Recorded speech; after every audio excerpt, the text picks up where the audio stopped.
And just to follow up, why are you still projecting 2 rate cuts this year if your own projections show inflation higher for longer? Does that mean you see a slowdown in economic growth as a real threat? So I think if you, I mean, remember we came into this with, at the December meeting, the median was 2 cuts, the median was. And so you come in and you see, broadly speaking, weaker growth but higher inflation. And they kind of balance each other out. So you think, and unemployment is really, there's really only a 1/10 change. So there's just not a big change in the forecast. There really isn't.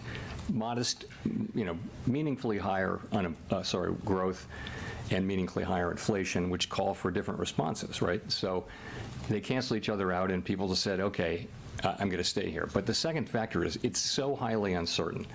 Is just, we're sitting here thinking, and we obviously are in touch with businesses and households all over the country. We have an extraordinary network of contacts that come in through the reserve banks and put in the beige book, and also through contacts at the board. And we get all that, and we do understand that sentiment has fallen off pretty sharply, but economic activity has not yet. And so we're watching carefully. So I would tell people that the economy seems to be healthy. We understand that sentiment is quite negative at this time, and that probably has to do with turmoil at the beginning of an administration that's making big changes in areas of policy, and that's probably part of it.